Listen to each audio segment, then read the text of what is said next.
അല്ലെങ്കിൽ പുറത്ത് കാണുന്ന ഭയാനതകൾ കണ്ടു നോക്കുമ്പോൾ ഇതിനേക്കാളും സുഖം ആ കിടക്കുന്ന ഖബറായിരുന്നു. സംഗതി ശിക്ഷ ഉണ്ടെങ്കിലും ഇനി കാണാൻ പോകുന്ന തീവ്രമായ വിഷയങ്ങളാണ്, സഹിക്കാൻ പറ്റൂല. അതുകൊണ്ട് അതായിരുന്നു നല്ലത്. അപ്പൊ അവിടെ മറുപടി കൊടുക്കാണ്, ഇത് റഹ്മാനായ റബ്ബ് സത്യമായി പറഞ്ഞ മുർസലീങ്ങളൊക്കെ നമ്മൾ ഓർമ്മപ്പെടുത്തിയ സത്യമായ കാര്യമാണ്, പുനർജീവിതമാണ് നടന്നിരിക്കുന്നത്. ഒരൊറ്റ പ്രഖ്യാപനം, രണ്ടാമത്തെ വിളിയില്ല, ഒരൊറ്റ വട്ടേ വിളിക്കുന്നുള്ളൂ.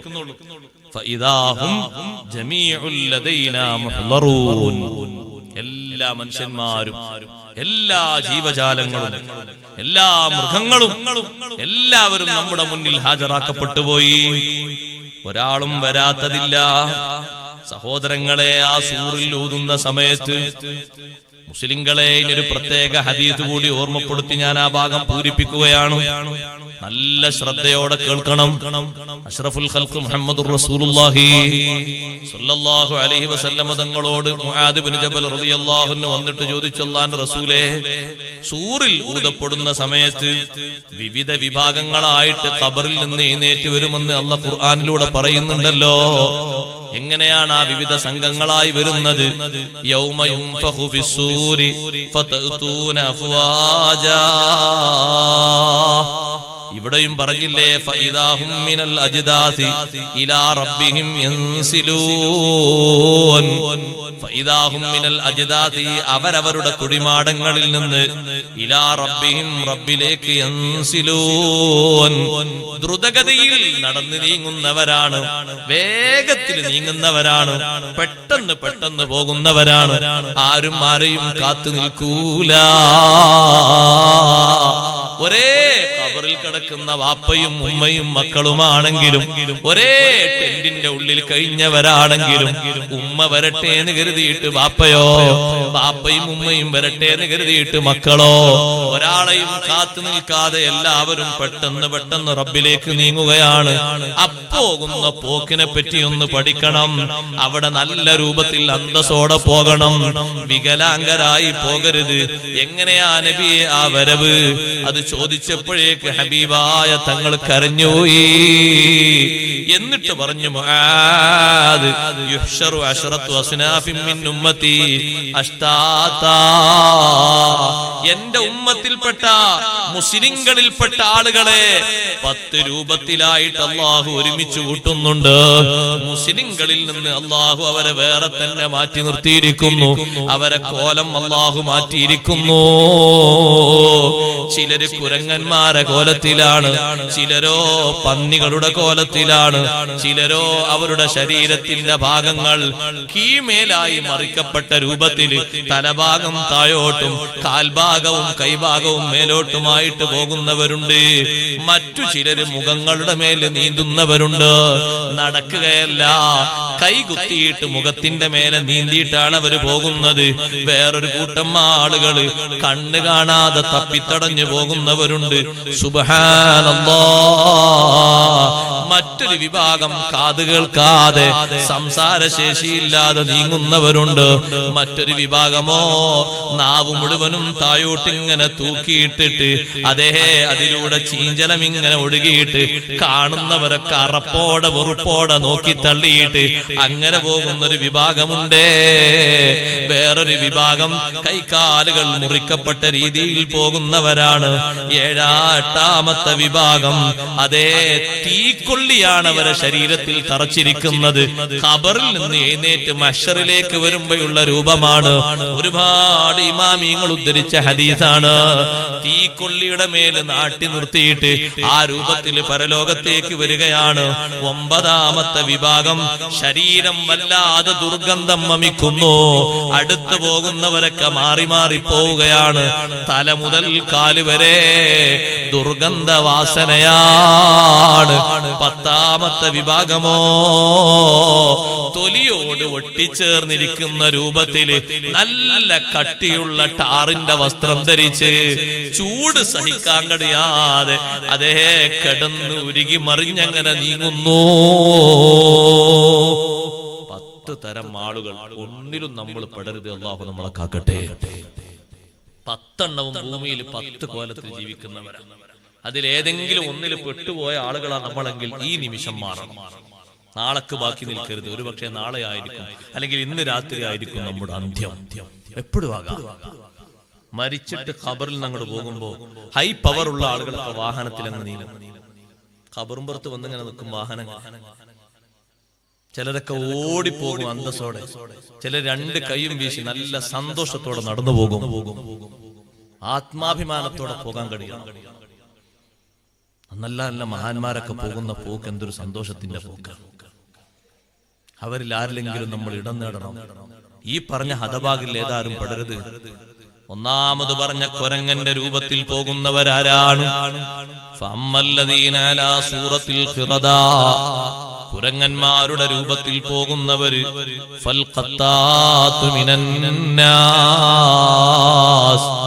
ജനങ്ങളെ തമ്മിൽ തെറ്റിക്കാൻ, കുടുംബങ്ങൾ തമ്മിൽ തെറ്റിക്കാൻ, അയൽവാസികൾ തമ്മിൽ തെറ്റിക്കാൻ നമീമത്ത് പറയുന്നവരാ. സഹോദരങ്ങളെ, നമീമത്ത് എന്ന് പറഞ്ഞാൽ എന്താണ് അർത്ഥം? കുഴപ്പമുണ്ടാകുന്ന രൂപത്തിൽ സംസാരത്തിന് തീ കൊടുക്കുക. ഒരു ഭാഗത്തും മറ്റേ ഭാഗത്തും തീ കൊടുത്തുകൊണ്ട് നടുവിൽ പിടിക്കുന്ന സ്വഭാവമല്ലേ? തെറ്റിക്കാണുമ്പോ മാറി നിന്ന് ചിരിക്കുന്ന ഒരു സ്വഭാവമില്ലേ? അതിനാണ് നമീമത്ത് എന്ന് പറയുന്നത്. വലിയൊരു രോഗമാണത്. ഒരാളും നമ്മുടെ കാരണം കൊണ്ട് ഒരു ഫസാദിൽ പെട്ടുപോകരുത്. നമ്മുടെ സംസാരം കൊണ്ടൊരു ബന്ധവും തകർന്നു പോകരുത്. ഇല്ലാത്തത് പറഞ്ഞിട്ടാണെങ്കിലും ഒരാളുടെ ഖൈറും മുടക്കി പോകരുത്. ജനങ്ങളിൽ നിന്ന് ഏഷണിക്കാരായ ആളുകള്, അവരെ കോലം അല്ലാഹു മാറ്റിപ്പോയി. ജീവിച്ചത് മനുഷ്യരൂപത്തിലാണ്, ആഖിറത്തിലേക്ക് വരുന്നതോ സാക്ഷാൽ കുരങ്ങന്റെ രൂപത്തിലാ. അപ്പൊ ആർക്കും മനസ്സിലാകൂല നിങ്ങൾ കരുതിയോ? മുഖം കണ്ടാലൊക്കെ മനസ്സിലാകും കേട്ടോ. ആ മുഖത്തിന്റെ ഷേപ്പ് കണ്ടാൽ ആര് ആളാണെന്ന് തിരിയും. മഹ്ശറിലേക്ക് എത്തിയാലും ആരാണ് ആളെന്ന് തിരിയും. അതുകൊണ്ട് നമീമത്തിൽ നിന്ന് മാറി നിൽക്കണം. വഅമ്മല്ലദീന അലാ സൂറത്തിൽ ഖനാസീർ, പന്നികളെ രൂപത്തിൽ വരുന്നവരാരാണ്? ഏറ്റവും അഴുക്കുചാലിൽ നിന്ന് ഭക്ഷണം കഴിക്കുന്ന ജീവിയാണ് പന്നിയല്ലേ? നല്ല ഭക്ഷണം കഴിക്കുന്നത് കണ്ടിട്ടുണ്ടോ? നല്ലതിന് പറ്റില്ല. ഇവിടെ ഏറ്റവും മോശപ്പെട്ട സമ്പാദ്യം സമ്പാദിക്കുന്ന ആളുകളാണ് പന്നിന്റെ കോലത്തിൽ വരുന്നത്. ചൂഷണത്തിന്റെ മാർഗങ്ങളിലൊക്കെ സമ്പത്ത് തട്ടിപ്പ് വെട്ടിപ്പ് നടത്തിയിട്ട് അങ്ങനെ നല്ല നല്ല കുശാലായി ജീവിക്കും. അറബി എത്തിങ്ങാനയിലായാലും കുഴപ്പമില്ല, നമ്മുടെ ജീവിതം നന്നാകണമെന്ന് ചിന്തിക്കും ചിലർ. അങ്ങനെ അറബീനെ എത്തിങ്ങാനയിൽ മെമ്പർഷിപ്പ് എടുത്തിട്ട് പോരും ചിലർ. മുപ്പരെത്തിങ്ങാന എന്നുണ്ട് എന്തെല്ലാം ആൾക്കാർ. ഒരു ചെറിയ പൊടി കിലോഗ്രാം കണക്കിന് വിറ്റാൽ മതി, കോടിപതിയാകാം ഒരു ദിവസം കൊണ്ട്. മാസമൊന്നും വേണ്ട. എന്തിനാ വെറുതെ 10 അല്ലെങ്കിൽ 20 ഗൾഫിൽ പോയി അധ്വാനിക്കുന്നത്? ഒറ്റ ദിവസം കൊണ്ട് ഹറാമൊക്കെ അതൊക്കെ പിന്നെ തോബ ചെയ്ത് മടങ്ങിയാ പോലെ, നന്നായാ പോലെ. ഹറാമായ മേഖലയിലൂടെ പണം സമ്പാദിക്കുന്നവർ, അള്ളാഹു പൊരുത്തപ്പെടാത്ത ഒരു മേഖലയിലും ഒരു നയാകാശം ഉണ്ടാക്കരുത്. അള്ളാഹു തൃപ്തിപ്പെട്ട് പൊരുത്തപ്പെട്ട് തരുന്ന ചെറുതാണോ ഉള്ളത് കൊണ്ട് പൊരുത്തപ്പെട്ട് ജീവിക്കണം. അള്ളാഹ് ഹറാമാക്കിയ സമ്പാദ്യങ്ങൾ എത്രയാ ലോകത്ത്, എത്ര പേരാ അതിന് കൂട്ടുനിൽക്കുന്നതും വാങ്ങുന്നതും സ്വീകരിക്കുന്നതും യാതൊരു പ്രശ്നവുമില്ലാതെ. ഒരു കുഴപ്പമില്ല, ഒരു പ്രശ്നമില്ല. അത് സ്വീകരിക്കുന്നതിൽ കൊണ്ടുനടക്കുന്നതിൽ ഒരു പ്രശ്നമില്ല. ബാപ്പാന്റെ അനന്തര സ്വത്താണ്. പക്ഷെ ബാപ്പ മരിക്കുന്നതിന് മുമ്പ് ആകെ ഒരു കുട്ടിക്ക് ശരിക്ക് നല്ല വയസ്സായിട്ടുള്ളൂ. ഒരു കുട്ടി മാത്രമേ കല്യാണം കഴിച്ചിട്ടുള്ളൂ. ബാക്കിയുള്ളവരൊക്കെ ചെറിയ അഞ്ചന്മാരാണ്. അപ്പൊ ബാപ്പയിൽ നിന്നൊരു എഴുത്തൊക്കെ വാങ്ങി ഒപ്പക്കടിച്ച്, ബാപ്പാക്കറിയില്ലല്ലോ എന്തിനാണ് എഴുത്ത് ഒപ്പുന്നൊക്കെ, മൊത്തം കൈക്കലാക്കിയിട്ട് ബാക്കിയുള്ള അഞ്ചന്മാരോടൊക്കെ പറഞ്ഞു, ആ സ്വത്തൊക്കെ ബാപ്പ എനിക്ക് ഹയാത്ത് കാലത്ത് തന്നിട്ടുണ്ട്. രേഖത, ദുന്യാവിലെ രേഖ, ആധാര കാണിച്ചു കൊടുക്കുന്നത്. ആഖിറത്തിൽ അത് കാണിച്ചാൽ മുന്നോട്ട് പോകാൻ പറ്റുമോ? 5 മക്കൾക്കും കൂടിയുള്ള വിഹിതമാണ് ഒരാൾ കൈക്കലാക്കിയിരിക്കുന്നത്. എന്റെ വേറെന്താ? ഹറാമല്ലേ സഹോദരങ്ങളെ ഇത്? ബാക്കി 4 ആൾക്കാരുടെ വിഹിതം ഇല്ല, എനിക്കൊരു ബാപ്പ തന്നു എന്നല്ലേ അതിൽ രേഖപ്പെടുത്തിയിരിക്കുന്നത്. ചൂഷണല്ലേ നടത്തിയത്? ജാഹിലിയ കാലഘട്ടത്തിലെ സംസ്കാരല്ലേ തിരിച്ചു വരുന്നത്? ഞാനത് എണ്ണിയാൽ തീർക്കാൻ കഴിയില്ല. അതിന് വേറെ തന്നെ ഒരു ദിവസം വേണം. കല്യാണം കഴിച്ചു, നമ്മളെ നാട്ടിൽ നിന്നൊരാൾ കല്യാണം കഴിച്ചു എന്ന് കൂട്ടിക്കോളൂ. സംഗതി വശാൽ ആ ബന്ധം മുന്നോട്ട് പോകുന്നില്ല. ഇവര് രണ്ടുപേരും ശാരീരിക ബന്ധം പുലർത്തിയിട്ടുണ്ടോ? ഉണ്ട്. അത് രണ്ടുപേരും സമ്മതിക്കുന്നുണ്ട്. പക്ഷേ ഭർത്താവിന്റെ കുടുംബം പറയുന്നു, ഞങ്ങൾ 20 പവനാണ് മഹർ കൊടുത്തത്, 1 ഗ്രാമും കുറയാതെ തന്നാലേ ത്വലാഖിന് സമ്മതിക്കൂ. ഈ വാങ്ങുന്ന പണത്തിന്റെ പേരെന്താണെന്നറിയോ? ഹറാമാണ്. ഒരൊറ്റ പ്രാവശ്യം ശറഅ് പറഞ്ഞ രീതിയിൽ ശാരീരിക ബന്ധം പുലർത്തിയോ, കൊടുത്ത മഹറിൽ നിന്നൊരു ഗ്രാം പോലും, 1 മില്ലിഗ്രാം പോലും, 1 തരി പോലും ത്വലാഖ് ചെല്ലുന്ന ഭർത്താവിനോ, ഭർത്താവിന്റെ ബാപ്പക്കോ, ബാപ്പന്റെ ബാപ്പക്കോ അവകാശമില്ല, ചോദിക്കാൻ പറ്റൂല. കടുത്ത തെറ്റാകുന്നു. ഒപ്പുവെക്കണമെങ്കിൽ അത് തന്നേ പറ്റൂന്നാ പറയുന്നത്. ഉപദേശിക്കുന്ന ഉസ്താദിനോട് പറയുന്നു, ഹറാമൊന്നും ഞങ്ങൾക്ക് നോക്കണ്ടേയില്ല. സുബ്ഹാനല്ലാഹ്, അപ്പത്തേക്ക് തന്നെ ആളെ വിശ്വാസം പോയി. അല്ലാഹു കാത്തുരക്ഷിക്കട്ടെ. നമ്മളൊക്കെ കുടുങ്ങിയ ഘട്ടങ്ങൾ എത്ര നമ്മളിങ്ങനെ ആലോചിച്ചു പോയി. പഠിച്ചോനെ, എങ്ങനെയാണ് കിതാബിലൊക്കെ പറയലുണ്ട് ഹറാമിനെ ഹലാലായി കാണാൻ? അതിന്റെ നേരെ രൂപ. പ്രായം ചെന്ന 60-75 വയസ്സായ ഉപ്പാനോട് പറഞ്ഞു, നിങ്ങളെ മകന് ആ പെൺകുട്ടിയുമായിട്ട് ശാരീരിക ബന്ധം പുലർത്തിയിട്ടുണ്ട് 3 മാസക്കാലത്തെ ജീവിതത്തിൽ. നിങ്ങളെ മകനും അത് പറഞ്ഞിട്ടുണ്ട്, അവളും അത് പറഞ്ഞിട്ടുണ്ട്. ഇക്കൊടുത്ത പവനിൽ നിന്ന് ഒരൊറ്റ ഒന്നും നിങ്ങൾക്ക് അവകാശപ്പെടൂല. ഹറാമാണോ വാങ്ങുന്നത്? ഹറാമൊക്കെ ആയിക്കോട്ടെ ഉസ്താദെ, അത് നിങ്ങൾ തന്നിട്ടെങ്കിലും ഒപ്പിടുള്ളൂ, അല്ല ഒപ്പിടൂല. അങ്ങനെ ഉണ്ടാവസ്ഥ. ആ കുട്ടിക്ക് വേറൊരു വിവാഹം ചെയ്യണ്ടേ? അവിടെയാണ് നമ്മളെ ഉശിരി, അവിടെയാണ് നമ്മളെ കാരണോത്രം സ്ഥാനം മുന്നോട്ട് വരുന്നത്. അല്ലേ? സമ്പാദ്യം ഏതാ മുതല്? അവിടെയാണ് ശ്രദ്ധിക്കാൻ കഴിയാൻ. ഒന്നുകൂടി ഞാൻ പറയട്ടെ, വെറുപ്പൊന്നും കരുതണ്ട, കരുതിയാൽ കുഴപ്പമൊന്നുമില്ല. പറയണം. അവകാശപ്പെടാത്തൊരൊറ്റ സംഗതിയും സ്വീകരിക്കരുത്. അത് സർക്കാരിൽ നിന്ന് കിട്ടുന്നതാണെങ്കിലും ശരി, പഞ്ചായത്തിൽ നിന്ന് കിട്ടുന്നതാണെങ്കിലും ശരി, വേറെ ഏത് വകുപ്പിൽ കിട്ടുന്നതാണെങ്കിലും ശരി. കേരളത്തിന്റെ കണക്കിനനുസരിച്ച് കാർഡ് ഇവിടെ എത്ര 3-4 റേഷൻ കാർഡ് എത്ര കളറിലുള്ള? ആർക്കും റേഷൻ കാർഡ് ഇല്ല. ഞാൻ 3 കളറാ? അല്ല, ഇനി വരുന്ന എളുപ്പമുള്ള 3 എന്നെ കണക്കൊന്നും അറിയാതെ 3 ഈ 3 കളറിൽ ഏറ്റവും തോന അരി കിട്ടുന്ന മഞ്ഞ, ചോത്ത്, എല്ലാവർക്കും അത് കിട്ടണം. അപ്പൊ ഫോം പൂരിപ്പിക്കാനും ഒറ്റയ്ക്ക് വീട്ടിലേക്ക് വരുന്ന വിദ്വാനോട് തനിച്ച ഹറാമ് സമ്പാദിച്ച് മക്കളെ പോറ്റിന്റെ മക്കളെ കുറ്റം കിട്ടതാവും. ഉസ്താദേ ദ്വാരക്ക് ഓലൊക്കെ എങ്ങനെ ആയിട്ട് അറിയുമ്പോൾ ദ്വാരക്കാനാകൂല. എല്ലാത്തിനും ദ്വാരക്ക് അവർ പണിയൊന്നുമില്ലേ? നിങ്ങൾ ആദ്യം കൊടുത്ത അന്നേതാ? ഏതാ ഭക്ഷണം? നിങ്ങൾക്ക് അർഹതപ്പെട്ടതാണോ? അല്ലേ? അള്ള തന്ന വരുമാനം മൂടി വെച്ചിട്ട് വാർഷിക വരുമാനം 3000 എഴുതി കൊടുക്കുക, എന്നാ കിട്ടുന്നത്. തൽക്കാലം കാറും ഈ ഏക്കർ കണക്കിന് ഭൂമിയും ഇതൊക്കെ വേറൊരാളെ പേരിലേക്ക് എഴുതി മാറ്റി. എന്തിന്? ഈ മാസപ്പടി കിട്ടുന്ന അരികൾക്ക് വേണ്ടിയിട്ട്. നമ്മുടേത് തന്നെയാണ് താൽക്കാലികമായി മറ്റൊന്നിലേക്ക് മറിച്ചിട്ട് കാർഡ് കിട്ടിയതിന് ശേഷം പിന്നെ അത് ഇങ്ങോട്ടാക്കിയിട്ട് റെഡിയാക്കാന്നുള്ള രൂപത്തിലുള്ള യുക്തി, തന്ത്രം ഈ രൂപത്തിൽ വാങ്ങിച്ചെടുക്കുന്നത്, കൂട്ടുന്നത് തികച്ചും തെറ്റല്ലേ സഹോദരങ്ങളെ? അന്യനെ അവകാശപ്പെട്ട് നമ്മൾ എങ്ങനെയാണ് കയ്യിലൊതുക്കുന്നത്? എല്ലാവർക്കും കൂടുതൽ കിട്ടുന്നതാണ് വേണ്ടത്. അള്ള തന്ന വാർഷിക വരുമാനം 3 ലക്ഷമുണ്ടോ? അന്തസ്സോടെ ആത്മാഭിമാനത്തോടെ കിട്ടേണ്ടത് വെള്ളക്കാർഡാണോ? കിട്ടുന്ന അവകാശം വാങ്ങിയാൽ മതി. അവകാശപ്പെടാത്തത് എന്തിനു സ്വീകരിക്കണം? ശരിയല്ലേ പറഞ്ഞത്? തെറ്റായി തോന്നുന്നുണ്ടോ? ചോദിക്ക.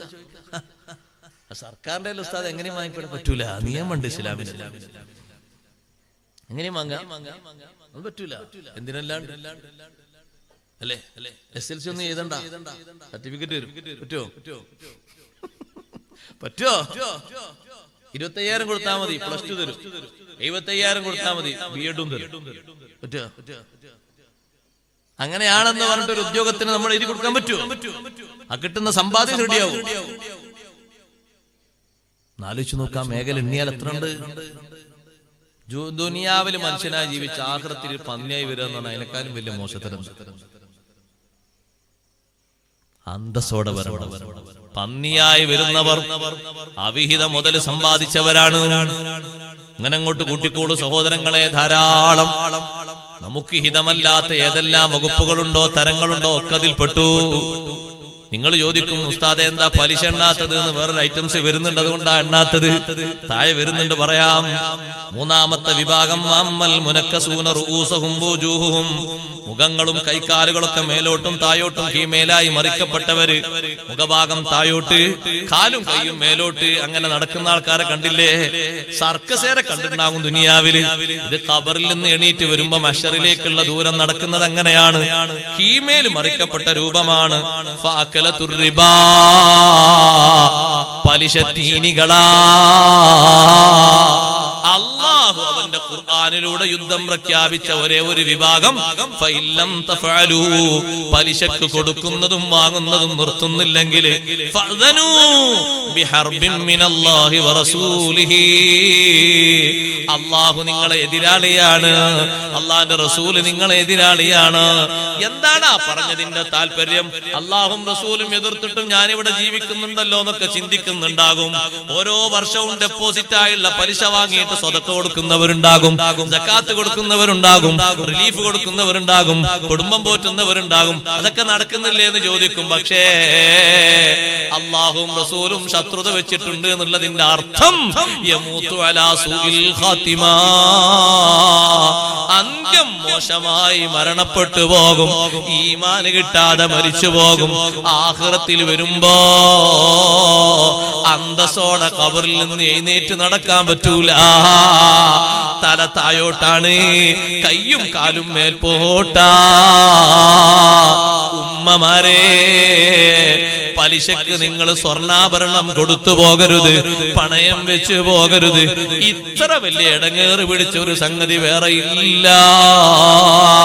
അതുകൊണ്ടാ ദുആഇന് ആത്മാർത്ഥത കിട്ടാത്തത്, ഇബാദത്തിന് ആനന്ദം കിട്ടാത്തത്, സ്വലാത്തിനും ദിക്റിനും ഖുർആനോത്തിനും ആത്മീയ രസം കിട്ടാത്തത്, ആത്മീയമായ കാര്യങ്ങളിലേക്ക് മുന്നോട്ട് വരാൻ മടി വരുന്നത്. ഭക്ഷിക്കുന്ന ഭക്ഷണത്തിന്റെ ഉൽപാദനം, അതിന്റെ സമ്പാദ്യം, മിക്ക ആളുകളും പലിശയിൽ അടിമപ്പെട്ടുപോയി.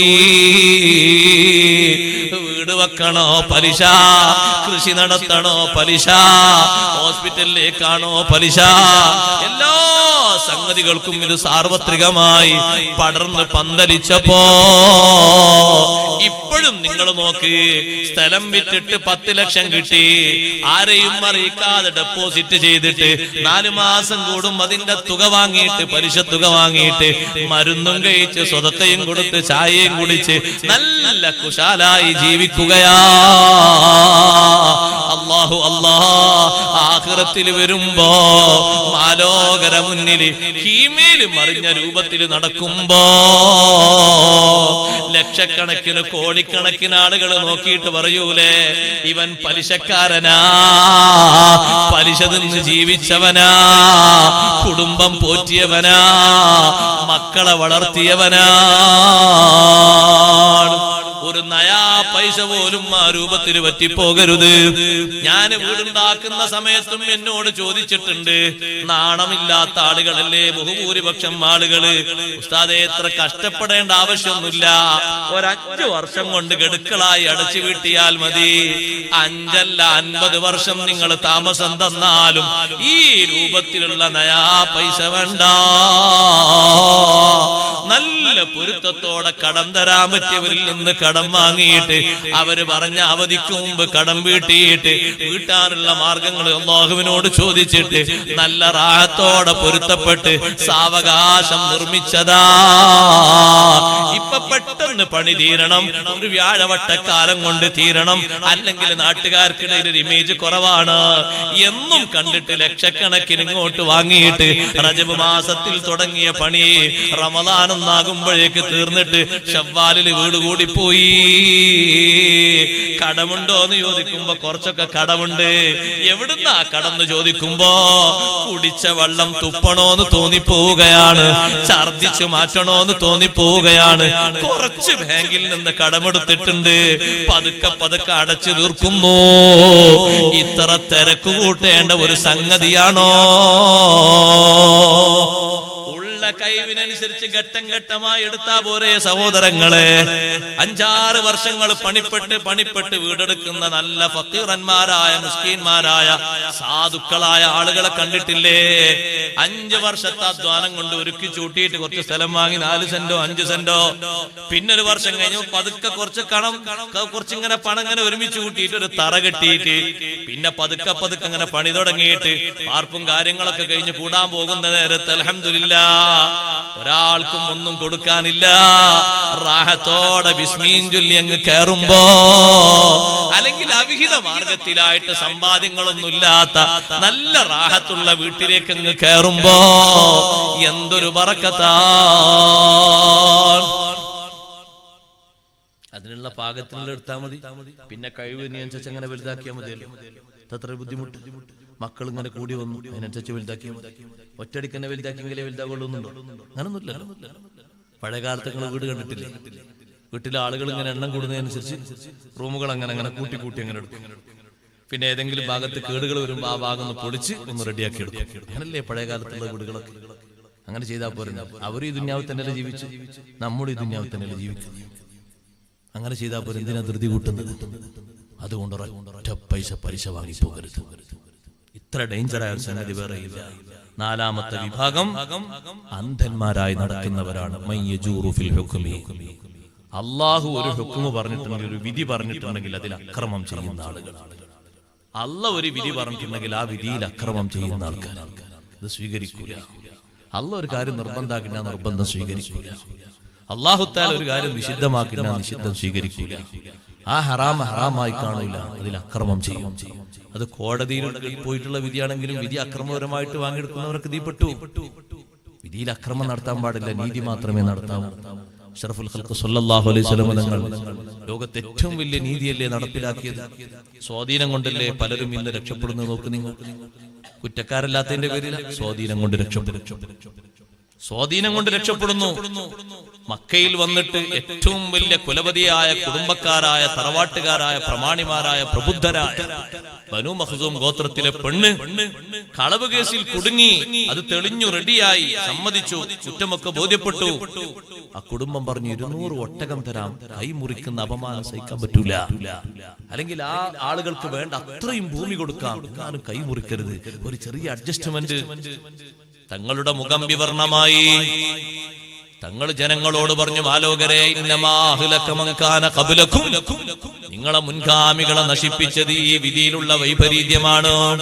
വിധിയിൽ അവർ മാറ്റം വരുത്തിയതാണ്. ഇദാ സറഖ ഫീഹിമു ശരീഫു തറകൂ, അന്തസ്സുള്ള മാന്യതയുള്ള കുടുംബക്കാരനോ തറവാട്ടുകാരനോ മോഷണം നടത്തിയാൽ ശിക്ഷ കൊടുക്കാതെ വിടും. വൈദാ സറഖ ഫീഹിമുൽ ളഈഫു വഖാമു അലൈഹിൽ ഹദ്ദാ, ദുർബലനായ ഒരു വ്യക്തി, പേരും പെരുമയും ഇല്ലാത്തൊരു വ്യക്തി മോഷണം നടത്തിയാലോ ശിക്ഷ അവർ നടപ്പിലാക്കും.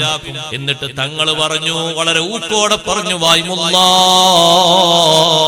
ലൗ അന്ന ഫാത്തിമത ബിൻത മുഹമ്മദിൻ സല്ലല്ലാഹു അലൈഹി വസല്ലം സറഖത് ലഖതഅതു യദഹാ. ഏറ്റവും നല്ല കുടുംബം എന്റെ കുടുംബമാണ്. ആ കുടുംബത്തിലെ ഏറ്റവും നേതൃപദവിയുള്ള മകൾ എന്റെ മോളാണ്. എന്റെ മകൾക്കാണ് ഇങ്ങനൊരു മോഷണം എന്ന് പറയുന്നൊരു കുറ്റം സംഭവിക്കുന്നത് എങ്കിലും ലഖതഅതു യദഹാ, കയ്യ് ഞാനങ്ങ് മുറിച്ചു മാറ്റും. ആ കുടുംബത്തിലെ പെണ്ണിനോട് വരാൻ പറഞ്ഞു. തങ്ങളങ്ങ് നീതി നടപ്പിലാക്കി. രാജാക്കന്മാര് മുഴുവനും പേടിച്ച് വിറച്ചുപോയി. കിസ്റയും കൈസറും മുഴുവൻ രാജാക്കന്മാരും പേടിച്ചുപോയി.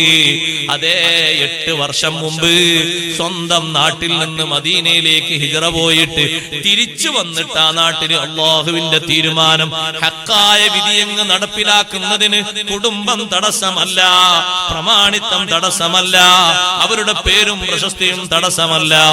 അള്ളാഹുവിന്റെ ഹുക്മ നീതിയായി നടപ്പിലാക്കിയപ്പോ രാജാക്കന്മാര് പേടിച്ചുപോയി. അവരൊക്കെ പറഞ്ഞു, അതേ തീരുമാനം നമ്മുടെ നാട്ടിലും വൈകാതെ വന്നു പിടിക്കും. അതൊരു നീതിബോധമാണ്.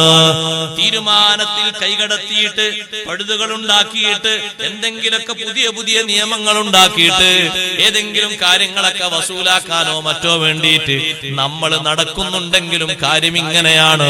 അങ്ങനെ വിധി പറയുന്ന വിധികർത്താക്കന്മാര് അന്ധന്മാരാ.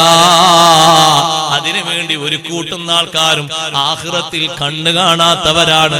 കാരണം കാണേണ്ട കാഴ്ച ദുനിയാവിൽ വെച്ച് നീതിയുള്ളത് കാണേണ്ടത് കാണാത്തത് കൊണ്ട് ആഖിറത്തിൽ അല്ലാഹ് കണ്ണെടുത്തു മാറ്റി. സംസാരശേഷിയും കേൾവിശേഷിയും ഇല്ലാത്ത ആളുകൾ അല്ലദീന യഅജബൂന ബിഅമാലിഹിം, സ്വന്തം പ്രവർത്തനങ്ങളിൽ ഉൾനാട്യമുള്ളവരാണ്. എത്ര അമൽ അല്ലാഹുവിന്റെ ദീനിന് വേണ്ടി ചെയ്തിട്ടുണ്ടെങ്കിലും ഒന്നും ഞാൻ ചെയ്തിട്ടില്ലെന്ന മനോഭാവത്തോടെ ചെയ്തതൊക്കെ സ്വീകരിക്കാനുള്ള പ്രാർത്ഥനയാണ് വേണ്ടത്. ഞാനൊന്നും ചെയ്തു എന്ന് നമുക്ക് പറയാൻ ഇവിടെ ചാൻസ് ആയിട്ടില്ല. അല്ലാഹുവിന്റെ ഹദ്റത്തിൽ വെച്ചിട്ട് അല്ലാഹു സ്വീകരിച്ചാൽ നമുക്ക് സന്തോഷിക്കാം. കഷ്ടപ്പെട്ടിട്ടല്ലേ ഇബ്രാഹിം നബി അലൈഹിസ്സലാം തോളിൽ കല്ലേറ്റിയിട്ട് കഅബ പടുത്തുയർത്തിയത്. ഓരോ പടവും തീരുന്ന സമയത്ത് മഹാനവറുകൾ ചൊല്ലിയ പ്രാർത്ഥന, റബ്ബനാ തഖബ്ബൽ മിന്നാ ഇന്നക അൻതസ് സമീഉൽ അലീം. ഞാനൊരു ഖലീലായ ഇബ്രാഹിം നബി ആയതുകൊണ്ട് നീ സ്വീകരിച്ചോളമെന്നില്ലല്ലോ അല്ലാഹ്.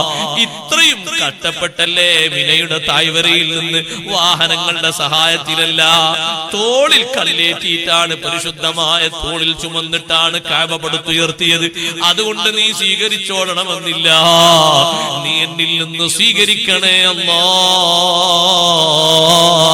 അതാണ് നമുക്ക് വേണ്ട മനസ്സ്. അല്ലാഹ് നമുക്ക് ഖബൂലിയത്ത് നൽകട്ടെ. ഒരു അമലും അമലായി പറയാനില്ല. അല്ലാഹു എല്ലാ അമലുകളും സ്വീകരിക്കട്ടെ. അടുത്ത വിഭാഗം കൈകാലുകൾ, അടുത്ത വിഭാഗം അതേ നാവുകൾ ഇങ്ങനെ പുറത്തേക്ക് തൂക്കിയിട്ട് അതിങ്ങനെ ചവച്ച് വരുന്ന വിഭാഗമാണ്. അതിലൂടെ ദുർഗന്ധങ്ങൾ ഇങ്ങനെ വമിക്കുന്നത് തായോട്ട് ഇങ്ങനെ ഒഴുകിക്കൊണ്ടിരിക്കുന്നുണ്ട്. ആരാണത്? ഫൽ ഉലമാഉ വൽ ഖസ്സാസു അല്ലദീന യുഖാലിഫു ഖൗലുഹും ഫീലഹും. പണ്ഡിതന്മാരാണ്, കഥ പറയുന്നവരാണ്. അവരെ വാക്ക് അവരെ പ്രവൃത്തിയോട് എതിരാകുന്നു. വാജിബാത്തുകളെ പറ്റി സംസാരിക്കുന്നു, പക്ഷെ അവരിൽ വാജിബാത്തുകളില്ല. സുന്നത്തുകളെ പറ്റി സംസാരിക്കുന്നു, സുന്നത്തുകളില്ല. അവരൊരു മോഡൽ ജീവിതം ജീവിക്കുന്നു. അതൊക്കെ പറയുന്നു, പറഞ്ഞാ പോരാ, അതേ രൂപത്തിൽ പ്രവർത്തിക്കണ്ടേ. അല്ലാഹു നമുക്ക് തൗഫീഖ് നൽകട്ടെ. പൂർവസൂരികളുടെ കഥകളും മറ്റുമൊക്കെ നമ്മുടെ മക്കൾക്കും ശേഷമുള്ള മക്കൾക്കൊക്കെ പഠിപ്പിച്ചു കൊടുക്കുമ്പോ ഞാൻ എന്റെ ഉപ്പമാരോട് പറയട്ടെ, പൂർവീകരിൽ ഏറ്റവും തിളങ്ങി നിന്ന അമലാണ് ഈ പള്ളിയിൽ വന്നിട്ടുള്ള ജമാഅത്ത്, പ്രത്യേകിച്ച് സുബ്ഹിന്റെ ജമാഅത്ത്. ഒന്നാ കോമ്പൗണ്ടിലേക്ക് നോക്കൂ, എത്ര വാഹനങ്ങളുണ്ട്, എത്ര സുന്ദരമായ വാഹനങ്ങളുണ്ട്. അതിലേറെ വാഹനങ്ങളും നടന്നു വരാൻ കഴിവുള്ള ആളുകളും ഈ നാട്ടിലുണ്ട്. സുബ്ഹാനല്ലാഹ്, കഴിഞ്ഞ വർഷം ഞാനിവിടെ പരിപാടിക്ക് വന്നപ്പോഴും തങ്ങൾ ഉസ്താദിനോടൊപ്പം സുബ്ഹിന്റെ ജമാഅത്തിൽ സംബന്ധിച്ചപ്പോ 3ഉം 4ഉം സഫ് ആളുകൾ രാവിലെ വന്ന് സുബ്ഹി നിസ്കാരം കഴിഞ്ഞ് തങ്ങൾ ഉസ്താദിന്റെ നേതൃത്വത്തിൽ അസ്മാഉൽ ഹുസ്ന ചൊല്ലി, അശ്റഖൽ ബദ്ർ ചൊല്ലി, സ്വലാത്ത് ചൊല്ലി സന്തോഷത്തോടെ പ്രഭാതം ആരംഭിക്കുന്ന ഒരു കാഴ്ച കണ്ടിരുന്നു. ഇന്നത് മങ്ങലേറ്റുപോയോ? സൗകര്യങ്ങൾ കൂടുമ്പോ റബ്ബിനെ മറക്കല്ല. സംവിധാനങ്ങൾ ഏറെ തരുമ്പോ കിടന്നുറങ്ങിയിട്ട് നിസ്കാരം വീട്ടിലാക്കല്ല.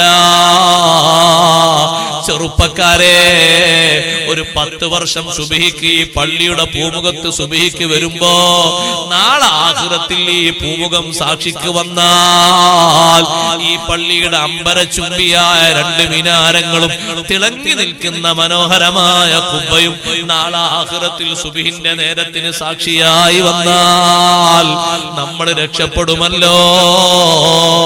ഈ പരിസരങ്ങളിൽ വാങ്ക് കേൾക്കുന്നവര് തന്നെ, ജമാഅത്തിന് വരാൻ കഴിവുള്ളവർ തന്നെ വന്നാൽ 4 സൊഫിൽ അധികം ഉണ്ടാകുമെന്നാണ് എന്റെ ധാരണ. അതുകൊണ്ട് കഴിവിന്റെ പരമാവധി സുബ്ഹിന്റെ ജമാഅത്ത് സജീവമാക്കണം. അത് നമ്മുടെ നാട്ടിലെ ബറക്കത്തിന് കാരണമാണ്, നമ്മുടെ പരമ്പരകളിലെ ബറക്കത്തിന് കാരണമാണ്, അല്ലാഹുവിന്റെ കാവലിന് കാരണമാണ്. പള്ളിയിൽ വന്നിട്ട് ജമാഅത്തായി സുബ്ഹി നിസ്കരിക്കുന്ന ശ്രേഷ്ഠതയുള്ള അത്ര കാര്യം മറ്റൊരു കാര്യത്തിനുമില്ലല്ലോ. സുബ്ഹിന്റെ ജമാഅത്തിന് നിരന്തരം വരാത്ത ആളുകളെ പറ്റിയിട്ട് സ്വഹാബത്തിന്റെ വീക്ഷണം എന്താണെന്നറിയോ? അയാള് മുനാഫിഖാണോ എന്നൊരു സംശയം സ്വഹാബത്തിനുണ്ടായിരുന്നു. അങ്ങനെ നമ്മളെ വീക്ഷിച്ചാലും നമ്മളെ അവസ്ഥ എന്താ, നമ്മുടെ ഗതി എന്താ? 40 കൊല്ലം 50 കൊല്ലൊക്കെ ദർസ് നടത്തിയ ഒരുപാട് ആലിമീങ്ങൾ ഇന്നും ഹയാത്തിലുണ്ട്. ഒരൊറ്റ സുബ്ഹിന്റെ ജമാഅത്ത് പോലും മുടങ്ങാതെ പള്ളിയിൽ വന്ന് ആദ്യത്തെ ജമാഅത്തിൽ പങ്കെടുത്തവർ, അവരൊക്കെ ഒരു ക്ലാരിറ്റി ഒന്ന് ആലോചിച്ച് നോക്കി സഹോദരങ്ങളെ. പകൽ സമയം മുഴുവനും ദർസിലായിട്ട് ഖിദ്മത്തെടുത്തിട്ട് ആ പള്ളിയോടുള്ള, ആ പള്ളിയിലെ സുഫിനോടുള്ള അഭേദ്യമായ ബന്ധം. അവരൊരു ദിവസം ഒരു സമയത്ത് പള്ളിയിൽ എത്താതിരുന്നാൽ അവർ നിസ്കരിക്കുന്ന സുജൂദ് ചെയ്യുന്ന മുസല്ല അവരെ വരാത്തത് കൊണ്ട് കരഞ്ഞു പോകും. അവർ മരണപ്പെട്ടു പോയാൽ ആ മുസല്ല കരഞ്ഞു പോകും. നമുക്ക് അങ്ങനെ ഒരിടം അല്ലാഹുവിന്റെ പള്ളിയിൽ വേണ്ടേ? അതുകൊണ്ട് കഴിവിന്റെ പരമാവധി ആളുകൾ സുബ്ഹിക്ക് വരണം. വരാൻ പറ്റുന്ന കൂട്ടുകാരെയും കുട്ടികളെയൊക്കെ കൂട്ടി വരണം. സ്വഹാബത്തിന്റെ പാരമ്പര്യം നമ്മുടെ നാട്ടിൽ നിലനിർത്തണം. മദീനയിലെ സ്വഹാബിമാർ ഏറ്റവും അധികം വന്ന ജമാഅത്താണ് സുബ്ഹിന്റെ ജമാഅത്ത്. നമ്മുടെ നാട്ടിലെ മൊത്തം ജനങ്ങളുടെ ബറക്കത്തിന് കാവൽ നിമിത്തമാണ്. കുറഞ്ഞു പോകരുത്. കഴിവിന്റെ പരമാവധി വർദ്ധിപ്പിക്കണം. അല്ലാഹു തൗഫീഖ് തരട്ടെ. രാവിലെ സുബ്ഹി നിസ്കാരം കഴിഞ്ഞ് കൂട്ടമായി നിന്ന് അസ്മാഉൽ ഹുസ്നയും ചൊല്ലിയിട്ട് തങ്ങൾ ഉസ്താദിന്റെ നേതൃത്വത്തിൽ ചെറിയൊരു ദുആ, മുഴുവൻ കാര്യങ്ങളും ഒരുമിച്ച് കൂട്ടിയുള്ള ചെറിയൊരു ദുആവും നടത്തിയിട്ട് സന്തോഷത്തോടെയുള്ള തുടക്കം. കച്ചവടത്തിലും ബറക്കത്തുണ്ടാകും, കൃഷിയിലും ബറക്കത്തുണ്ടാകും, മക്കളിലും ബറക്കത്തുണ്ടാകും, പേരമക്കളിലും ബറക്കത്തുണ്ടാകും, അവരെ പഠനങ്ങളിലൊക്കെ ഉയർച്ച ഉണ്ടാകും, നമ്മളെ ചോദ്യങ്ങളൊക്കെ അല്ലാഹു പരിഹരിക്കും. അതുകൊണ്ട് ആ ഒരു സന്ദർഭം നമ്മൾ മുടക്കരുത്. കഴിവിന്റെ പരമാവധി പുനരുജ്ജീവിപ്പിക്കണം. അല്ലാഹു തൗഫീഖ് തരട്ടെ. ഒരൊറ്റ വരി കൂടി വായിച്ച് ഞാൻ അവസാനിപ്പിക്കട്ടെ. കയ്യും കാലും മുറിക്കപ്പെട്ട രൂപത്തിൽ ആഖിറത്തിൽ വരുന്ന ഹതഭാഗ്യർ അവരാരാണ്? ഫല്ലദീന യുദൂനൽ ജീറാൻ, അയൽവാസികൾ ഇടങ്ങേറാക്കുന്നവരാണ്. അയൽവാസികൾക്ക് വലിയ ബഹുമാനമുണ്ട്. ഒരൊറ്റ അയൽവാസിയെയും ശല്യം ചെയ്യാൻ പാടില്ല. മുസ്ലിം ആണെങ്കിലും ശരി, അമുസ്ലിം ആണെങ്കിലും ശരി, അയൽക്കാരനെ മാനിക്കണം. അവന് ബുദ്ധിമുട്ടുണ്ടാക്കുന്ന ഒന്നും ഉണ്ടാകാൻ പാടില്ല. അവൻ എന്തെങ്കിലുമൊക്കെ ഒരു കുറവ് നമ്മളെ കൊണ്ട് വന്നെങ്കിൽ നമ്മൾ നികത്തി കൊടുക്കണം. അതാരാണെങ്കിലും ശരി, അയൽവാസി ഏത് ജാതിയിൽപ്പെട്ട ആളാണെങ്കിലും ശരി, അയാളുടെ ബഹുമാനം പാലിക്കണം. അയാൾ കാര്യങ്ങൾ ഏറ്റെടുക്കണം. അയൽവാസിന്റെ വീട്ടിൽ വെള്ളം ഇങ്ങനെ ഒഴിഞ്ഞു പോകുകയാണെങ്കിൽ നമ്മളത് കണ്ടിട്ട് അങ്ങനെ പൂമുഖത്തിരിക്കരുത്. വിളിച്ചു പറയണം, അല്ലെങ്കിൽ ഓടിപ്പോയിട്ട് പറയണം. അപ്പൊ മക്കൾ വന്നിട്ട് വാപ്പാനോട് പറയാം, വാപ്പ അവിടുത്തെ ടാങ്ക് നിറഞ്ഞു വയ്ക്കുന്നുണ്ടല്ലോ, ഒഴുകിക്കോട്ടെ, പൈസ കുറയല്ലേ, ബില്ലൊന്ന് കൂടി വന്നോട്ടെ, പ്രശ്നമാക്കണ്ട എന്ന് പറയുന്ന ആള് ശല്യക്കാരനാണ്. പാപ്പ ആ വീട്ടില് ടാങ്ക് ആ വീട്ടിലുള്ള ആൾക്കാർ സുഖമില്ലാതെ എന്തോ ഹോസ്പിറ്റലിൽ എന്തോ പോകുന്നുണ്ട്, നിങ്ങളൊന്ന് പോയി ചോദിച്ചു നോക്കി എന്ന് ഭർത്താവിനോട് ഭാര്യ വന്ന് പറയുമ്പോ, ഹോസ്പിറ്റലിൽ പോകാനുള്ളവർ പോട്ടെ, മരിക്കാനുള്ളവർ മരിക്കട്ടെ, കുറെ അവിടെ എത്തിയിട്ട് പിന്നെ നമുക്ക് അന്വേഷിക്കാം. അല്ലല്ലല്ല, അയാള് സ്വന്തം വീട്ടുകാരനെ പോലെ കാര്യങ്ങൾ ഏറ്റെടുത്ത് നടത്തേണ്ടവരാണ് അയൽക്കാരൻ. യുദ്ധത്തിന് പോകുന്ന സമയത്ത് നബി സല്ലല്ലാഹു അലൈഹി വസല്ലം സ്വഹാബത്തിനോട് ചോദിച്ചു, ഈ കൂട്ടത്തിൽ ഏതെങ്കിലും ആളുകൾ അയൽവാസികൾക്ക് ശല്യം ചെയ്തവരുണ്ടോ എന്ന് ചോദിച്ചു. അപ്പൊ ഒരാൾ പറഞ്ഞു, അല്ലാഹുവിന്റെ ഹബീബേ, ഇന്നി ബുൽതു ഫീ ഹൈതി ജാരി, ഞാൻ എന്റെ അയൽവാസിയുടെ തോട്ടത്തിൽ ഇന്നൊന്ന് മൂത്രമൊഴിച്ചിട്ടുണ്ട്. തങ്ങൾ പറഞ്ഞു, ഇന്ന് നിങ്ങൾ കൂടെ വരാൻ പാടില്ല, നിങ്ങൾ പോയി തിരുത്തണം. ഒരാള് തോട്ടത്തിൽ മൂത്രമൊഴിച്ച് അത്ര ഉണ്ടാകാൻ, അത്ര പോലും ശല്യം ചെയ്യാൻ പാടില്ല. അയൽവാസിക്ക് വലിയ സ്നേഹവും ബഹുമാനവും കൊടുക്കണം. ഈമാനിന്റെ ഭാഗമാണത്. അടുത്ത അയൽവാസി, അകന്ന അയൽവാസി, രണ്ട് അയൽവാസികളും പഠിപ്പിച്ചിട്ടുണ്ട്. പണങ്ങാൻ പാടില്ല, ബുദ്ധിമുട്ടുണ്ടാക്കാൻ പാടില്ല. അയാൾ എന്തെങ്കിലും ബുദ്ധിമുട്ടൊക്കെ ഉണ്ടാകുന്നതിന് കുറച്ചൊക്കെ സഹിച്ചുകൊണ്ട് നല്ല സ്നേഹത്തോടെ പെരുമാറണം. എന്നും ഒരു കണ്ണിൽ കരടായി മാറാൻ പാടില്ല. വിട്ടുവീഴ്ച കുറച്ച് ചെയ്ത് മുന്നോട്ട് നീങ്ങണം, അഡ്ജസ്റ്റ്മെന്റോടെ പോകണം. നമ്മളെ കാരണം കൊണ്ട് മറ്റൊരാൾ പുര വിറ്റുപോയി, സ്ഥലം വിറ്റുപോയി എന്നുള്ള ദാരുണമായ അവസ്ഥ ഒരിക്കലും ഉണ്ടാകരുത്.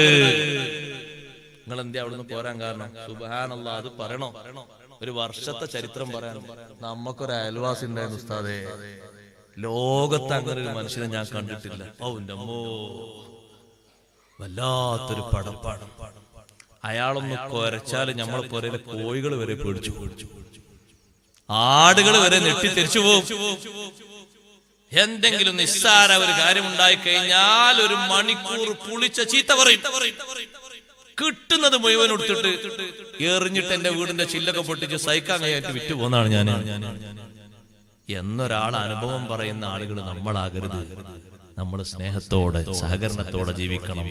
അയൽവാസിക്ക് ഗുണം ചെയ്യണം, അവന് വേണ്ട കാര്യങ്ങൾ ചെയ്തു കൊടുക്കണം, അന്വേഷിക്കണം അങ്ങോട്ട് ചെന്നിട്ട്. അത് വലിയൊരു ബന്ധാണ്. അഷ്റഫുൽ ഖൽഖ് സല്ലല്ലാഹു അലൈഹി വസല്ലം തങ്ങൾ നീട്ടിപ്പരത്തി പറഞ്ഞ ഒന്നാണ്. 9ാമത്തെ 8ാമത്തെ വിഭാഗം തീക്കൊള്ളി കൊണ്ട് ഇങ്ങനെ തറച്ച മട്ടിലുകളിൽ നാട്ടി വരുന്നവരാണ്. ജനങ്ങളെ പറ്റി ഇല്ലാത്ത തെറ്റുകുറ്റങ്ങളൊക്കെ പരാതിയാക്കി എഴുതിയിട്ട് അവരെ ജയിലിലടക്കാൻ കൊണ്ടുപോകുന്ന ആൾക്കാർ.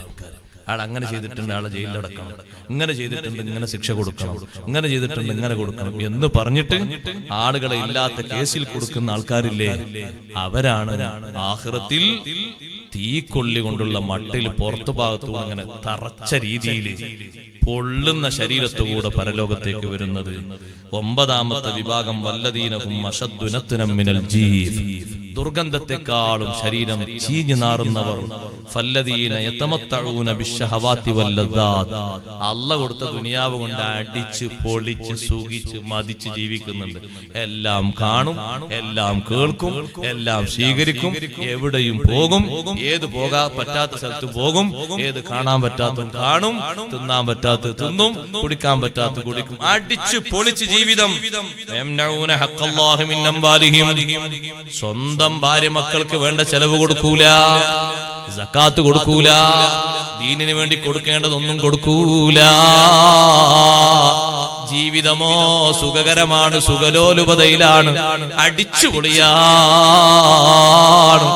വീട്ടുകാർക്ക് എന്തെങ്കിലും ഒന്ന് ചോദിക്കുമ്പോഴേക്ക് ദേഷ്യം പിടിക്കും. എന്നാൽ അവൻ കറങ്ങാത്തൊരു സ്ഥലമില്ല, പോകാത്തൊരു രാഷ്ട്രമില്ല, അടിച്ചുപൊളിയാണ് അവന്റെ ജീവിതം. വീട്ടിന്റെ ഉള്ളിലുള്ള ആളുകൾ എന്തെങ്കിലും വസ്തുക്കൾ ചോദിക്കുമ്പോഴേക്ക് ദേഷ്യം പിടിക്കും. പുറത്തുപോയി അവൻ ഭക്ഷണം കഴിച്ച് വരുന്നതോ 700-800 രൂപക്കാണ്. ആ വീട്ടിൽ 40 രൂപയുടെ 50 രൂപയുടെ മത്തിയാണ്. വേറെന്തെങ്കിലും ആവശ്യങ്ങൾ പറഞ്ഞാൽ കൊടുക്കൂല. അങ്ങനെ അവകാശങ്ങൾ ഹനിച്ച് അടിച്ചു പൊളിച്ച് തികർത്തു മറിച്ച് ജീവിക്കുന്ന ആളുകളില്ലേ, അത് ജീവിതത്തിൽ ഹോബിയായി കാണുന്നവരില്ലേ. ശരീരം ചീഞ്ഞു നാറുകയാണ്. ഹക്കായ സംഗതികൾക്ക് വേണ്ടി ഒന്നും ചെലവഴിക്കാതെ ദുനിയാവിന്റെ സുഖങ്ങളിൽ അങ്ങനെ ജീവിക്കുന്നു. ഉംറക്ക് പോകൂല, ഹജ്ജിനും പോകൂല, സിയാറത്തിനും പോകൂല. വേറെ കുറെ സുഖകരമായ കാഴ്ചകളും വേറെ കുറെ ഹാപ്പിയായ അനുഭവങ്ങളുണ്ട്. അതിലൊക്കെ പാറിപ്പറന്ന് അങ്ങനെ സുഖിച്ച് മതിച്ച് ജീവിക്കും. ഹക്കായ സംഗതികൾ, അവകാശമുള്ള ബാധ്യതയുള്ള സ്വന്തം ശരീരത്തിനും ആത്മീയതക്കും വേണ്ടതിലേക്കൊന്നും ചെലവഴിക്കൂല. വല്ലദീന യൽബസൂനൽ ജലാബീബ്, ടാറിന്റെ വസ്ത്രം ധരിച്ച് ചുട്ടുപൊള്ളുന്ന മഹ്ശറില് ചൂട് സഹിക്കാൻ കഴിയാതെ ശരീരം ഇങ്ങനെ വിറച്ച് വിറച്ച് അങ്ങോട്ടും ഇങ്ങോട്ടും ഇങ്ങനെ പളഞ്ഞു പൊളഞ്ഞു വരുന്ന ആളുകള്. ഫാഹുലുൽ കിബിരി വൽ ഫഖ്രി വൽ ഖുയലാ, ധിക്കാരികളാണ്. ദീനിന്റെ നിയമം ലംഘിച്ചുകൊണ്ട് സ്റ്റൈല് സ്വീകരിക്കുന്നവരാണ്. മുത്തുനബി തങ്ങൾ പറഞ്ഞു, മോനെ നീ സാധാരണ ഉമ്മമാര് അതേ നമ്മുടെ തേങ്ങയൊക്കെ ചുരണ്ടും പോലെ ചരണ്ടിയ രീതിയിൽ മുടിയും ആകൃതിയും സ്വീകരിച്ചുകൊണ്ട് പകുതി മുടി കളഞ്ഞിട്ട് പകുതി നിർത്തി വരുന്ന സ്വഭാവം ഉണ്ടാകരുത്. ഒന്നുകിൽ നീ മൊത്തമായി കളയണം, അല്ലെങ്കിൽ മൊത്തമായി നല്ല നിലക്ക് വെട്ടിയിട്ട് ഭംഗിയോടെ വളർത്തി സൂക്ഷിക്കണം. അങ്ങനെയല്ലേ നബി സല്ലല്ലാഹു അലൈഹി വസല്ലം നിങ്ങൾ പഠിപ്പിച്ച്. പക്ഷേ അവന്റെ സ്റ്റൈലിന് പോരാ. പിന്നെയോ ഔറത്ത് മറക്കാത്ത രീതിയിൽ നല്ല സ്റ്റൈലൻ വസ്ത്രങ്ങൾ ധരിച്ചാ വന്നത്. മുന്നിലൂടെയും ധരിച്ചിട്ട് മുൻഭാഗത്തും അങ്ങനെയാണ്, പിൻഭാഗത്തും അങ്ങനെയാണ്. ആ വസ്ത്രത്തിന്റെ അളവ് ആകത്രേ ഉള്ളൂ, പൊക്കിളിന്റെ താഴെ ഉള്ളൂ. അതെത്ര വലിച്ചാലും മേലോട്ട് കയറൂല. എങ്ങനെ കയറുന്നത്? അത്രേ ഉള്ളൂ, പിന്നെ കയറൂല. അപ്പൊ അതൊക്കെ അങ്ങനെ ഒപ്പിച്ച് നിർത്തിയിട്ട് അത് കുറച്ച് കഴിഞ്ഞ് സൂറത്ത് ഓതുമ്പോഴേക്ക് താഴോട്ട് പോയിട്ടുണ്ടാവും. റുക്കൂയിൽ പോകുമ്പോ പിന്നെയും താഴോട്ട് പോയിട്ടുണ്ടാവും. സുജൂദിൽ പോകുമ്പോൾ രണ്ടാം സുഫേർക്കും മൂന്നാം സുഫേർക്കൊന്നും സുജൂദിലേക്ക് വേഗം പോകേണ്ട അവസ്ഥ വരികയാണ്. കാരണം എന്താ? വ്യത്യസ്ത രീതിയിൽ കളർ. ഇപ്പൊ ഇതിൽ കണ്ടില്ല കുറെ കളർ, ഇതേ രൂപത്തിൽ കളറുള്ള പല ഐറ്റംസുകളും കാണേണ്ടി വരിക. അവരണ്ടറിലുള്ള പലതും അണ്ടർ ഡ്വയർ രണ്ടുപേരും. കാരണം അതാണ് മുന്നിലുള്ളത്. പാന്റ് താഴോട്ടും മറ്റേത് മേലോട്ടുമാണ്. അപ്പൊ സത്യത്തിൽ അതുകൊണ്ട് പറഞ്ഞിട്ടുണ്ട്, അതുകൊണ്ട് പറഞ്ഞിട്ടില്ല. പിന്നെ ധരിക്കണ എന്തിനാ? സ്റ്റൈലാണ്, പവറാണ്. ഇപ്പൊ ടൈറ്റ് ഫിറ്റ് അല്ലേ ആണുങ്ങൾക്കും പെണ്ണുങ്ങൾക്കും ഒക്കെ സ്റ്റൈല് നൽകുന്നത് അല്ലെ? എന്തോ ഒരു സ്റ്റൈലാണ്, ഭയങ്കര സ്റ്റൈലാണ്. കിബ്രന്മാർ പവർ മാത്രം നോക്കിയിട്ട്, അഹങ്കാരം മാത്രം നോക്കിയിട്ട്, സ്റ്റൈല് മാത്രം നോക്കിയിട്ട് അള്ളാഹ് പറഞ്ഞ വസ്ത്രങ്ങൾ, മുത്തുനബിതങ്ങൾ പഠിപ്പിച്ച വസ്ത്രങ്ങൾ ധരിക്കാത്ത, സ്റ്റൈലിന് വേണ്ടി മാത്രം ജീവിക്കുന്ന ആളുകളെ വസ്ത്രം കൊടുത്തിട്ടാണ് അള്ളാഹ് ശിക്ഷിക്കുന്നത്. സാധാ വസ്ത്രമല്ല, ടാറിന്റെ വസ്ത്രം. റോഡിൽ ടാറ് ജല്ലിയിലൊന്ന് കുഴച്ച് ടാറിട്ടാ തന്നെ അടുത്തേക്ക് പോയാൽ തന്നെ എന്തൊരു ചൂടാ. ആ ടാറിന്റെ വസ്ത്രം ശരീരത്തിൽ അങ്ങ് അണിയിപ്പിക്കപ്പെടുമ്പോ ഉമ്മമാരെ സഹിക്കാൻ പറ്റുമോ? സഹിക്കാൻ പറ്റുമോ നമുക്ക് ചെറുപ്പക്കാരികളെ? അതുകൊണ്ട് അള്ളാഹു പൊരുത്തപ്പെടുന്ന രീതിയിലുള്ള വസ്ത്രങ്ങൾ ധരിക്കണം. ആ വസ്ത്രത്തിൽ മികവുണ്ടായിക്കോട്ടെ, അതിന് കുഴപ്പമില്ല, നിലവാരം കൂടിക്കോട്ടെ, കഴിവിനനുസരിച്ച് തകരാറൊന്നുമില്ല. ദീന് പഠിപ്പിച്ച രീതിയിൽ ഔറത്ത് പറയുന്ന നല്ല വസ്ത്രങ്ങൾ ധരിക്കണം, അതിനൊരു കേടുമില്ല. ഒരു ഷാള് മാത്രമാക്കിയിട്ട് നമ്മുടെ വീട്ടിലുള്ള പെണ്ണുങ്ങൾക്ക് ധരിക്കാൻ വേണ്ടി പെർമിറ്റ് കൊടുക്കരുത്. ചില പുരുഷന്മാരുണ്ട്, കല്യാണം വരെ നല്ല ദീനുള്ള കുട്ടിനെ എങ്ങനെ ആലോചിക്കും. അപ്പൊ എല്ലാരും പറയും, ഉസ്താദുമാരൊക്കെ പറയും, ആ കുട്ടി നല്ല കോഴ്സൊക്കെ പഠിച്ചിട്ടുണ്ട്, ഉയർന്ന നിലവാരത്തിൽ പോകുമ്പോഴും മക്കനെ ധരിച്ചിട്ട് നല്ല ബുർഖ ധരിച്ചു പോകുന്ന കുട്ടിയായിരുന്നു. ഒരു ബുർഖക്കെതിരെ വിഷയം വന്നപ്പോഴേക്ക് ബന്ദ് പ്രഖ്യാപിച്ച ആൾക്കാരാ നമ്മൾ. നിങ്ങൾ മറന്നോ? പ്രഖ്യാപിക്കുന്നതിന് മുമ്പ് ആദ്യം നമ്മളെ കൂട്ടത്തിലൊന്ന് ചൊവ്വാക്കണ്ടേ? പിന്നെ ആരാന് വേണ്ടി ഒരു ബന്ധു പ്രഖ്യാപിച്ചിട്ട് ആർക്കാ അവിടെ കാര്യം? ആർക്കാ കാര്യം? എങ്ങനെ കല്യാണപ്പെണ്ണ് ഇറങ്ങുന്നത്? കല്യാണത്തിന്റെ അന്ന് ഒരു ചെറിയ വലയിട്ടിട്ട് കാര്യമായിട്ടൊരു പൂമാലൊക്കെ ഇട്ട് തട്ടൊന്നും ഇടാതെ കഴുത്തൊക്കെ കാണിച്ച് ആഭരണങ്ങളൊക്കെ കാണിച്ച് പോകാൻ പറ്റും. എന്തെങ്കിലും ഒരു മസലുണ്ട് നിങ്ങൾ പറഞ്ഞാൽ നമുക്കൊന്ന് ഉറക്കം പറയാനേ. അല്ല, അങ്ങനെ ഒരു വകുപ്പുണ്ടെങ്കിൽ ഇതിൽ 2 മണിക്കൂറല്ലേ? 1 മിനിറ്റ് നരകത്തിന്റെ ശിക്ഷ സഹിക്കാൻ കഴിയോ സഹോദര? നിന്നെ പറ്റിയാണ് കാരണമാക്കിയിട്ട് നിന്റെ മകള് പറയുന്നതെങ്കിൽ, നിന്റെ ഭാര്യ പറയുന്നതെങ്കിൽ അള്ളാഹു ഒരുക്കിയ നരകത്തിന്റെ ശിക്ഷ സഹിക്കാൻ പറ്റോ? ഈ തരം ഥാറിന്റെ വസ്ത്രം ധരിപ്പിച്ച് അന്ന് സ്റ്റൈല് സ്വീകരിച്ച് നിനക്ക് സഹിക്കാൻ കഴിയോ ആഖിറത്തിൽ വരുമ്പോ? നല്ല മക്കനെ ധരിക്കുന്നവരോട് ചില ചെറുപ്പക്കാര് പറയാണ്, ഷാളിട്ട് വന്നാ മതി. മക്കനിട്ട് പോയാൽ ടൗണിലെത്തിയാൽ കൂട്ടുകാര് ചോദിക്കും, ഇത് പെങ്ങളാണോ ഉമ്മയാണോ?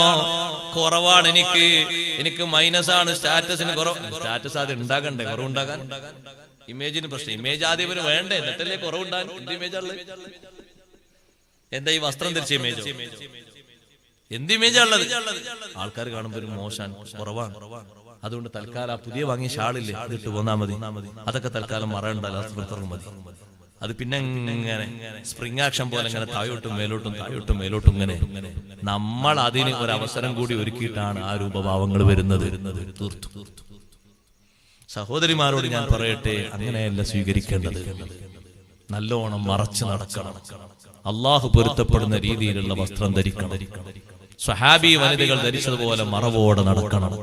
സ്റ്റൈലിന്റെയും പവറിന്റെയും വസ്ത്രങ്ങൾ, പുരുഷന്മാരെ പോലെയുള്ള വസ്ത്രങ്ങൾ സ്ത്രീകളും ധരിക്കണം എന്നുള്ള ആലോചന ചില ഭാഗത്തു നിന്നൊക്കെ ഇങ്ങനെ കാട് കയറി വന്നപ്പോഴേക്ക് നമ്മളെ നാട്ടിലെ പെൺകുട്ടികൾ ധരിക്കാൻ തുടങ്ങി. മദ്രസയിലേക്ക് ധരിച്ചു വരില്ല. ഉസ്താദുമാരോട് ഭയങ്കര ബഹുമാനാണ്. ഉസ്താദുമാര് മുഖം കാണാൻ പാടില്ല, മാറ് കാണാൻ പാടില്ല, കഴുത്ത് കാണാൻ പാടില്ല, ഒന്നും കാണാൻ പാടില്ല. പക്ഷെ അത് 2 മണിക്കൂർ ക്ഷമിക്കൂ. ആ 2 മണിക്കൂർ കഴിഞ്ഞാൽ ഉള്ളും പുറം ഒക്കെ കാണിച്ചു തരാം. എന്നിട്ട് പിന്നെ ആ വസ്ത്രം സ്വീകരിച്ചു തുടങ്ങി. പ്രഖ്യാപനം വരുമ്പോഴേക്ക് നമ്മളതിന് സിന്ദാബാദ് മൂളി. നമ്മളെ നാട്ടിലെങ്കിലും ശിരോവസ്ത്രധാരണം നിരോധന നിയമം വന്നാണ്ടല്ലോ. അതിന് അനുകൂലം വിളിച്ചുകൊണ്ട് മുസ്ലിം സഹോദരിമാർ റോട്ടിലിറങ്ങുന്ന നിങ്ങൾക്ക് കാണാൻ പറ്റും. ആ ഒരവസ്ഥയിലേക്ക് ഇങ്ങനെ പവറും സ്റ്റൈലൊക്കെ അങ്ങനെ കുതിച്ചു പോകാൻ. അതുകൊണ്ട് വസ്ത്രധാരണ രീതി അതൊരു വിശ്വാസത്തിന്റെ ഈമാനിന്റെ ഭാഗമാണ്. ഹബീബ് റസൂലുള്ളാഹി സ്വല്ലല്ലാഹു അലൈഹി വസല്ലം തങ്ങൾ വൽയദ്രിബന ബിഖുമുരിഹിന്ന അലാ ജുയൂബിഹിന്ന, മക്കന ധരിക്കുന്നവർ ബാക്കിയുള്ള ഭാഗങ്ങൾ മാറിലൂടെ തൂക്കിയിടണം എന്നൊരൊറ്റ ആയത്ത് ഇറങ്ങിയപ്പോഴേക്ക് അൻസാരി പെണ്ണുങ്ങളൊക്കെ പുറത്തിറങ്ങാൻ, തട്ടം ചെറുതായതുകൊണ്ട് അയൽപക്കത്തെ വീട്ടിലെ തട്ടം വാങ്ങിയിട്ട് ഏച്ചുകൂട്ടി തുന്നിയിട്ട് മാറിലേക്ക് തൂക്കിയിടുന്ന തരത്തിലുള്ള തട്ടം ധരിച്ചാ പുറത്തിറങ്ങിയത്. നല്ല വലുപ്പമുള്ളൊരു തട്ടം വാങ്ങിക്കൊണ്ട് കൊടുത്ത എന്താ പറയുന്ന പെണ്ണുങ്ങൾ പറയാം, ഇത് ഉമ്മാമാന്റെ തട്ടം, എനിക്കെന്തിനത്, എന്തിനത്, ഞാൻ ചെറുപ്പക്കാരല്ലേ, ചെറുപ്പക്കാരൻ 2 കുട്ടികൾ അതിനുണ്ട്, അപ്പോഴും പറയാം ഞാൻ ചെറുപ്പക്കാരൻ, എനിക്കെന്തിനത്, ഷാള് മതി. അപ്പൊ നമ്മൾ അങ്ങനെ ആയിക്കോട്ടെ, എന്നാലും എന്റെ തൃപ്തി പോലെ, അള്ളാന്റെ തൃപ്തി എന്റെ പൊരുത്തം പോലെ അങ്ങനെ ആയിക്കോട്ടെ. നമ്മളതിനെ കൂടെ വസ്ത്രധാരണ ശൈലി ശരിയാകാത്തത് കൊണ്ടാണ് മിക്ക പ്രശ്നങ്ങളും നാട്ടിൽ ഉടലെടുക്കുന്നത്. പൂവാല പ്രശ്നങ്ങളും പ്രണയ പ്രശ്നങ്ങളും മറ്റു പ്രശ്നങ്ങളൊക്കെ അതിന്റെ പിന്നിലാ വരുന്നത്. അച്ചടക്കത്തോടെയും മുതുക്കത്തോടെയും നടന്ന ആരും ശല്യം ചെയ്ത് വശീകരിച്ചിട്ടോ പ്രണയിച്ചിട്ടോ ഇല്ല. അവരെ അദബും സ്വലാഹിയത്തും തഖ്വയും കണ്ട് അവർക്ക് വഴിമാറിക്കൊടുത്തു. ആ രീതിയിലാണ് വളർത്തേണ്ടത്. അല്ലെങ്കിൽ കാരണക്കാരായ നമുക്കും ഇതേ വസ്ത്രം തരുമോ എന്ന് നമ്മൾ പേടിക്കണം. അതുകൊണ്ട് സ്റ്റൈലും കാര്യങ്ങളൊക്കെ ഉണ്ടായിക്കോട്ടെ, ദീന് പഠിപ്പിച്ച പരിധിയുടെ ഉള്ളിൽ ഒതുങ്ങിയിട്ട്